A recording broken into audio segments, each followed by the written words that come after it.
Welcome back, everybody, to the Toma Todito Boxing Show on a Tuesday evening, just hours after Naoya Inoue, the undisputed champ at 122 pounds, successfully defends the throne once again, and for the most part, a flawless style victory against Irishman TJ Doheny, who's based and trains out of Australia nowadays.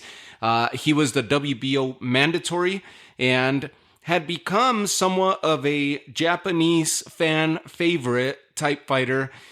This is the sixth fight, at least of the last 6 times that he's visited Japan, this being the sixth time in recent history. He had 4 TKOs, 1 decision win.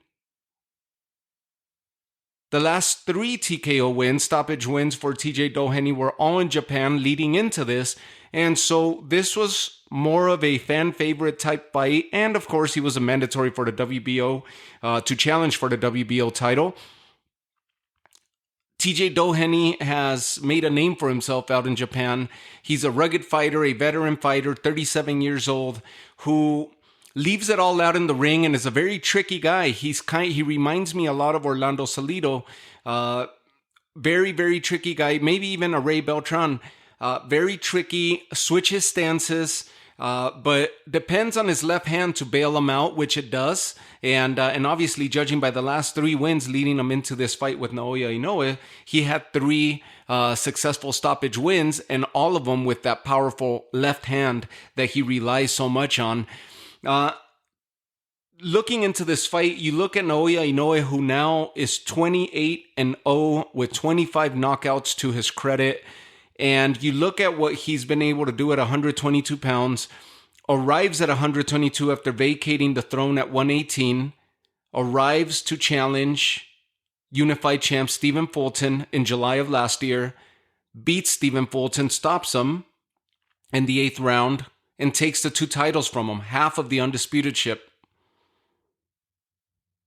Then he moves on to this past December, and faces Marlon Tapales, who had lifted the titles himself from Merle. And Naoya Inoue makes it look easy against Tapales. A complicated fight at times, and it was just because of the contrasting styles, or the different styles, and the complicated style of Tapales, who has a wide stance.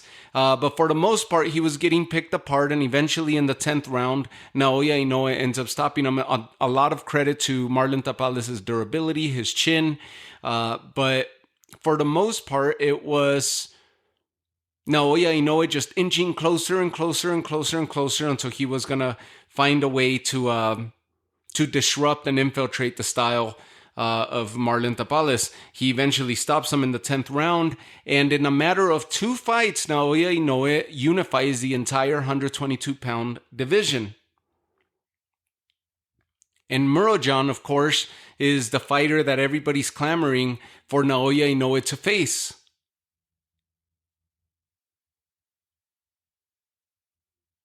Will we see that fight? We don't know. But of course, Murojan was exited from that conversation because he lost the titles to Marlon Tapales.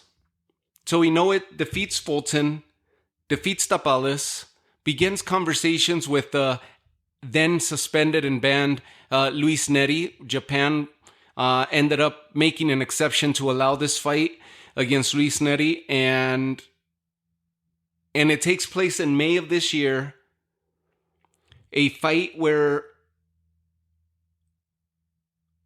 it delivered for as long as it lasted, and Luis Neri gave everything he had against Naoya Inoue and dropped Naoya Inoue,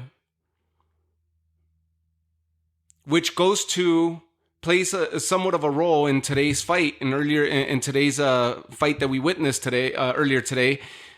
And I'll explain to you why. What Luis Neri was able to do was able to counter Naoya's right or left hand when it drops. Whenever Naoya seems to drop or throw his right hand in missile-style fashion, he drops his left hand. And so Neri whiplashed him. and caught him with a flash knockdown. We hadn't seen that yet. And Naoya was surprised himself. The corner was surprised. The stadium was in awe. And we saw that Luis Neri's Panterita's power was legit. The power is real. The problem with that fight was that Luis Neri is too slow for Naoya Inoue. Inoue woke up, knew he was in a fight. It wasn't going to be as easy as the past fights were. As of that moment, stepped on the gas, began to put combinations together, mix his attack from body to head, and started piecing up Luis Neri. Eventually stops him in the 6th round with a nasty knockout, where Neri's head goes through the bottom rope.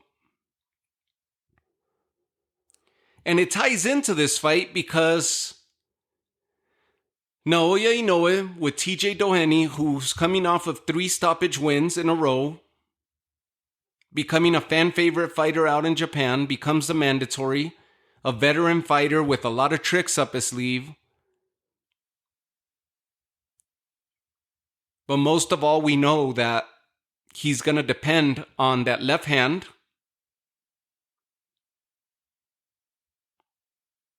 Naoya Inoue shows up a lot more careful, a lot more calculated, with the high guard, and refused to abandon that high guard for the first 3 rounds, knowing how dangerous Doheny was if he was to counter with that left hand. It's an overreaching left hand that he delivers from bottom top to top, and it's almost like a circular left hand, where eventually Naoya Inoue, although he was winning the first 3 rounds, it was very calculated, and it was by way of jabs, and then a quick 1-2 and exiting the pocket, knowing that Doheny was going to counter. He had some success in those first 3 rounds. By the 4th round, Doheny ends up landing 3 successive left hands. Successful in succession. 3 left hands. He lunges forward and catches Inoue, and then they circle around the ring and catches him again with the left hand, which did land flush on Inoue. And we continue to see a calculated Inoue, but a Naoya that started stepping on the gas a little bit in the 4th round, especially to close out the 4th round, and delivered some damage himself to TJ Doheny. More so than he had in the first 3 rounds. By the 5th round, whatever the conversation was in the corner for TJ Doheny, he basically just gave up trying to be strategic, dropped his gloves by his waistline, and started fighting a little bit more elusive. Switched stances again, mixing up the attack on Naoya, and started having success. So much that I actually, maybe it's a reach on my part, but I actually gave the 5th round to TJ Doheny. He landed flush, he landed very good combinations, and he landed more, in my opinion, outlanded Naoya Inoue in that 5th round. And we had ourselves a fight. The only round that I gave to TJ Doheny was the 5th round. But the way that he started engaging, he basically sent the message like, let's go balls to the wall, and I'm going to meet fire with fire. And he did. He took the fight to Naoya, and in my opinion, again, maybe it's a reach. You're going to probably disagree with me if you had this as a pure landslide for Naoya. But I did give TJ Doheny the 5th round, the only round that I gave him. I haven't seen CompuBox, I haven't seen the numbers in that round, but in my opinion, when I'm watching the fight, I felt that TJ Doheny outperformed Naoya in that 5th round and landed some really good punches. Broke through the guard and delivered his left hand with high accuracy. He goes to the corner, come out the 6th round, and again, we continue to see more of where Doheny left off in the 5th round. However, Naoya was getting the better of the exchanges. In the first minute of the 6th round, Doheny's having success, picks up where he left off in the 5th round, and you're starting to see a bruised, marked up face of TJ Doheny, slight swelling on the left side cheek.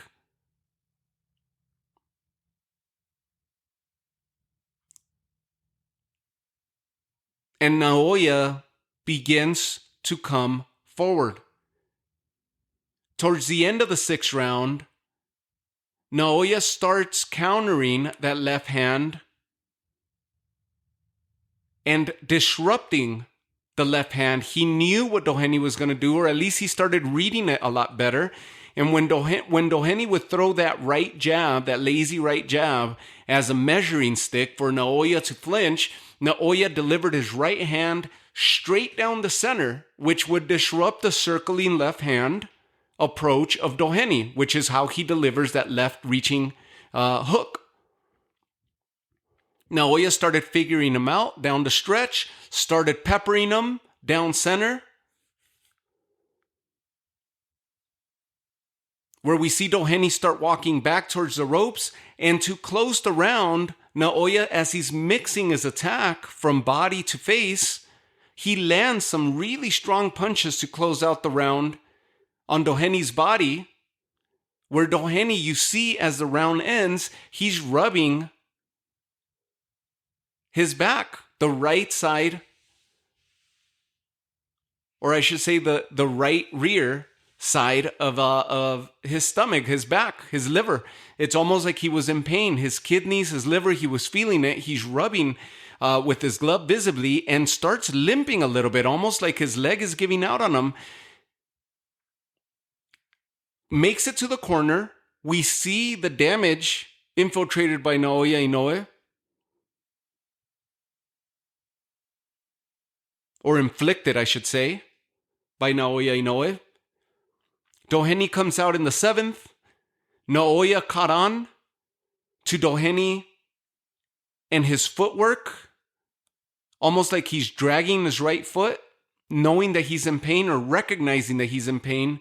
And the killer that Naoya is, again, came out with a high guard, very calculated, because, again, he did not want to have another mistake, such as what he experienced against Luis Neri, where he got very cocky, felt that he could go power for power, and exchange punch for punch with Neri, and found out that Panterita Neri's power was for real, and got knocked down. He didn't want to make that mistake on this one, which says a lot about Naoya Inoue and how he continues to learn and how he continues to tighten up his game.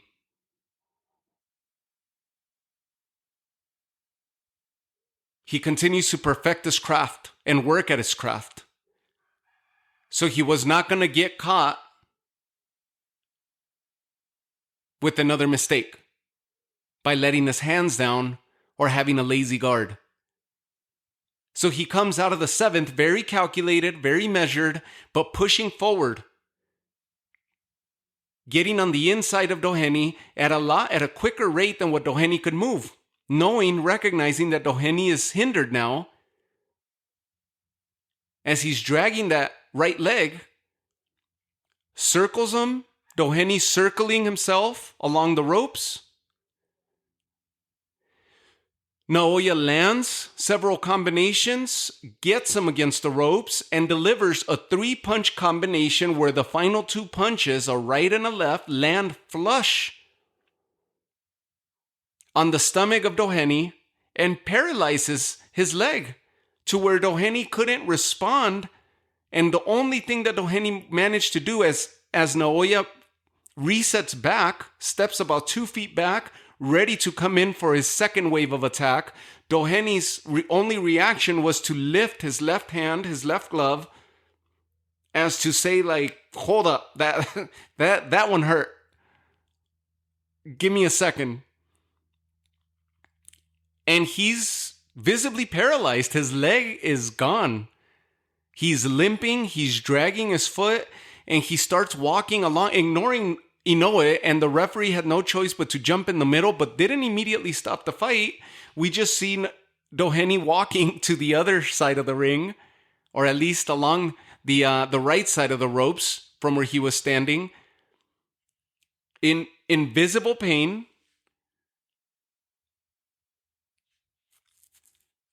ignoring that Naoya is still a live monster in the ring. Naoya just steps back, goes to the opposite corner.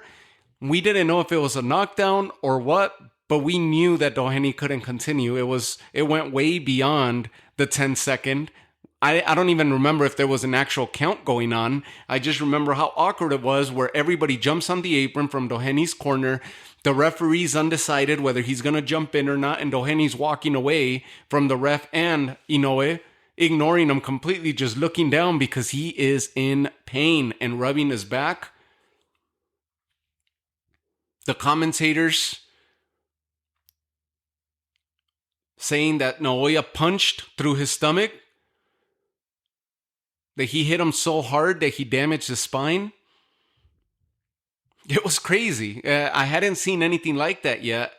And for a veteran in Doheny who has been hit with every type of punch that you could imagine out there and has faced every type of style that you could imagine out there, he saw and experienced something different at this stage of his career. And the monster remains flawless, unblemished, undefeated, and manages to get another stoppage loss. We hear Bob Arum say that he's going to have a couple more fights that they're going to be visiting, and seeking. And by 2025, it looks like Naoya will be making his way stateside to Las Vegas to headline a Las Vegas event in a big coming out party for Naoya Inoue, which tells us that we may very well see Naoya Inoue in December. And it's either going to be against Sam Goodman, which was the fight that we were supposed to see today, but it ended up being TJ Doheny. For some reason, that fight didn't happen. Negotiations went south. And I think it was on behalf of Sam Goodman that the negotiations weren't able to be seen through or fulfilled. But it looks like it's either going to be Sam Goodman in December, who's a relatively lesser known fighter or unknown fighter to the masses,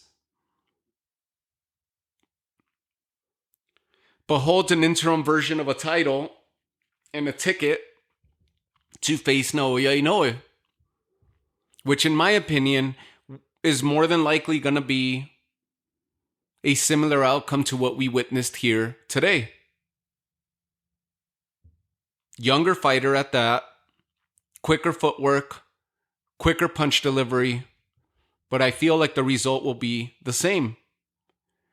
The one fight that I feel that could give Naoya Inoue some headaches will be Murodjan Akhmadaliev. And Muro, yes, he lost the decision to Marlon Tapales and lost his titles, but before that fight, he was supposed to face Stephen Fulton for the Undisputed and put all 4 titles on the line. And where many believe that Muro would have gotten the best of Fulton. It never played out. For whatever reason, that fight, both of them played hardball. Muro goes on to fight Tapales, and Fulton ended up getting the big payday of Naoya Inoue. And that was after his defeat of Brandon Figueroa, his decision victory over Brandon Figueroa. Remember, he lifted the title from Angelo Leo and then Brandon Figueroa.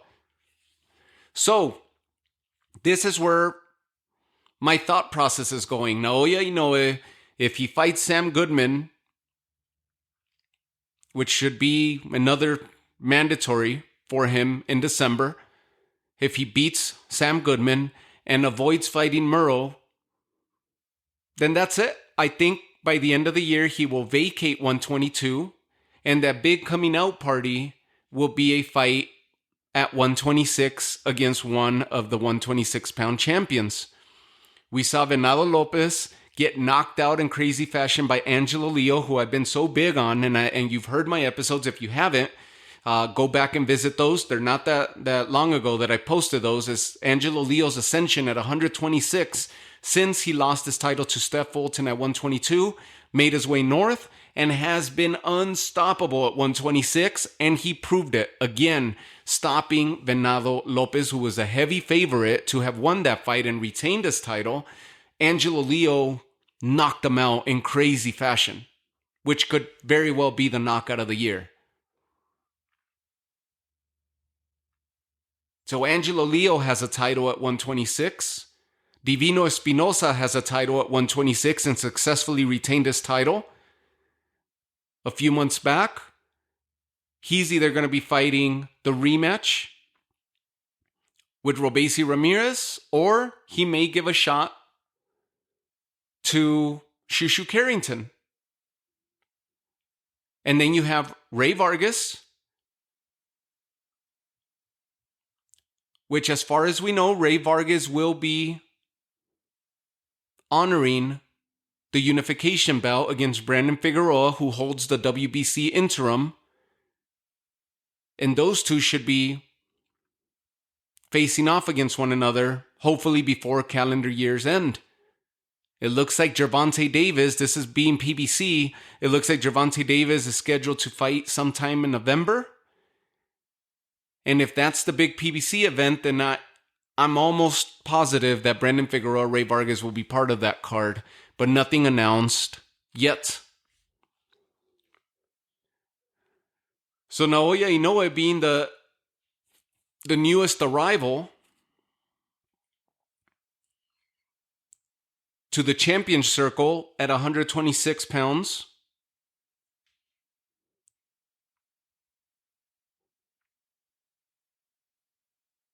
Sorry, Angelo Leo being the newest arrival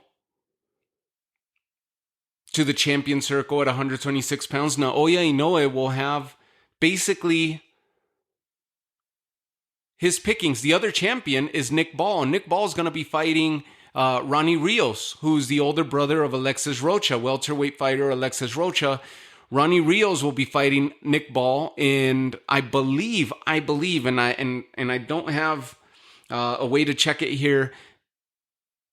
I'm not sure if they're going to be part of. Hold on, here. I just got my hands on my laptop here. Let me see Nick Ball, because I'm thinking what I'm debating here is whether they're going to be part of that Bivol Better BF card, or if they're actually going to be on their own date. So it looks like Ronnie Rios and Nick Ball will be fighting out in Liverpool October 5th.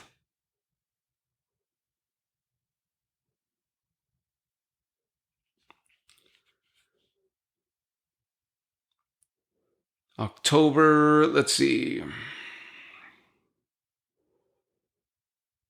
Yep, it looks like October 5th is when they're going to be slated to fight one another. Ronnie Rios, another veteran, similar to TJ Doheny that we're talking about today. Different weights, of course. But Ronnie Rios, another very good boxer, well-rounded, good boxing pedigree. And obviously, I just mentioned that his brother, Alexis Rocha, who's a very good welterweight himself, and has bounced back from the Giovanni Santillan loss and trying to get himself into title contention at welterweight.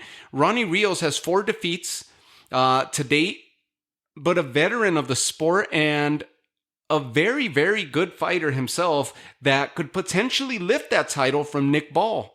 A shorter fighter. Nick Ball has fought 2 tall fighters, or taller fighters than him, lifted the title from Ray Ford. Ray Ford, that was going to be his first defense. Nick Ball lifts the title from him, and prior to the Ray Ford, he had fought Ray Vargas, which ended up being deemed a draw. But he took the fight to the towering Vargas, the towering fighter, over Nick Ball. The pint-sized wrecking machine is no joke. And he will bring the fight to anybody and everybody that steps across the ring from him. Ronnie Rios is that type of fighter. Ronnie Rios reminds me a lot of Sugar Nunez, who we just witnessed this past Saturday. He's a stocky, 126 pounder, a stocky featherweight with really hard punches, good punching power, and more of a headhunter, but likes to fight on the inside, and that's where he exploits the body, where he does his best body work on his opposition. Other than that, he likes to fight mid-range. And that's what could pose problems to Nick Ball, who likes to just come forward. If Rios is able to hold him in his tracks and keep the fight at mid-range, not at full length, not from the outside, but at mid-range, we more than likely will have a center of the ring war.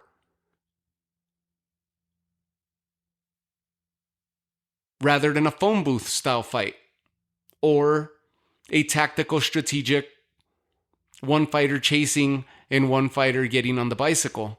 Rios will engage, Rios will clash with them. All independent or individual defenses. Nobody really seeking the unification. So the landscape is going to be very interesting to see when Naoya Inoue enters the 126 pound. And I really feel, in my opinion, that when he makes his US debut,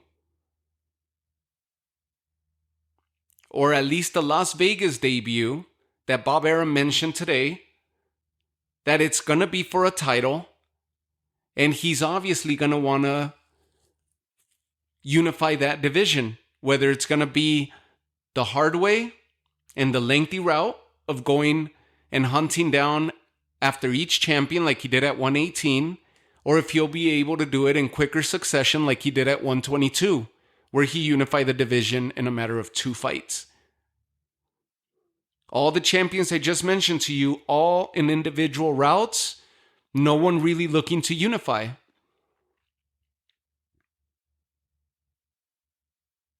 Brandon Figueroa and Ray Vargas, I'm actually favoring Brandon Figueroa to defeat Ray Vargas in that fight. Angelo Leo is looking to take on any and all comers. And Divino Espinosa, to me, seems to be the one that gets ignored, but he seems to be the one that, in my opinion, may very well be the most solid of the 4 champions at the moment. Divino Espinosa and Angelo Leo would be an absolute war. We'll see how Nick Ball fares out against Ronnie Rios. But should Rios be successful, again, another wrench thrown in the path, with another title changing hands. And Rios, of course, at the stage where he finds himself in his career, he will unify against anybody that places a call out to him. He's at that stage already where he's been true and tried. He's a journeyman, a road warrior, who's at the point that at any of these upcoming fights with a title, with having some leverage for him to negotiate better, or some leverage to bring to the negotiation table, he's going to end up finding himself with the biggest payday of his career. That's the importance behind this Ronnie Rios Nick Ball fight. For Nick Ball, well, he's skyrocketing and finds himself at the best point in his career. So very interesting, the landscape at 126. And in my opinion, the reason that I just went on this rant about the featherweight division is because of the announcement of Bob Arum post-fight Naoya Inoue today, where he says he's going to make his big US debut. What else is there for Naoya to do at 122? He's basically cleared out the division in 4 fights. Sam Goodman's calling him out. Sam Goodman was supposed to be fighting him today rather than TJ Doheny. It didn't happen. And I really feel that's going to be the fight in December. The only outlier there would be Murrow. And if the Murrow-Naoya Inoue is the one, that fight happens in December, there will be nothing left for Naoya Inoue to do at 122. If they do get him 2 fights, and they get him Sam Goodman in December, and then Murrow, he will have cleaned out the division. Nothing else for Naoya to do and accomplish at 122. And then he could make a summer debut in Las Vegas come 2025. And hopefully by then, we will have at least one unified champion, if not multiple. within the featherweight division, which will make things a lot better. Remember, Naoya made a trip to New York to go watch Shushu Carrington, and the speculation began that Naoya was moving up to 126. Then this fight got announced with TJ Doheny just a week or so after he was seen in New York, ringside, witnessing Shushu Carrington. And being that he's co-promoted by Top Rank, and Shushu belongs to Top Rank, that's an easy fight to make. As is the Divino Espinosa fight. That would be a great debut for him against Bruce Carrington, and then moving on to Divino Espinosa, also a Top Rank fighter. Very interesting, and this is one of those fighters that I tell you, similar to what I say about Lomachenko, similar to what I say about many of the top echelon fighters at this moment. Enjoy them while you have them, because this what we're seeing Naoya Inoue, and the fact that I mentioned that he continues to work at his craft and perfect this craft, it's second to none. Enjoy these fighters while we have them, because it is masterful what he's doing. The way that he times his opponents, the way that he analyzes his opponents, and then begins to pick them apart as the rounds progress, is second to none. It's beautiful to watch. So I hope you enjoy the episode. I want to hear from you. Leave me a comment. Let me know what you guys think. Let me know if you guys want me to cover any specific fighters or any specific upcoming fights, or any other sport for that matter. I've completely gotten away from MMA because boxing has been so busy last year and this year, and we've seen a lot of great fights being made. And so my attention has fully focused towards boxing. But I used to jump, especially get some episodes in there with the UFC and the PFL every so often, but mostly UFC as far as MMA was related, because they're the biggest promotion. And then every so often I would cover BKFC, which I have in the past. I really like what BKFC have been doing. And other than that, I mean, you guys, let me know what you guys think. More so than anything, I want you guys to tell me what the next path or what the pathway looks like for Naoya Inoue going forward after this victory today. Is it Sam Goodman in December? Is it Murojan in December? Should he just abandon 122 and move straight up to 126 December and start picking the champions apart? Which, if he does get a champion in December at 126, then by December of 2025, if he's going to go after each of them, you bet that chances are very good that he will be unifying 126 the way Naoya is fighting at the moment. So that would be another interesting pathway for Inoue going forward. So I definitely want to hear from you guys. Leave me a comment. Of course, if you're not subscribed, then follow the channel. You could find me on Instagram. You could find me on YouTube. And those of you that find me and listen to me through your favorite podcast platform, then continue to do so and spread the word. And we'll continue doing our best to grow the show and bring you the absolute best content that I'm able to do. So I'll leave you guys with that. Have yourselves a safe and a great night, and I'll catch you guys all on the next episode. Take care.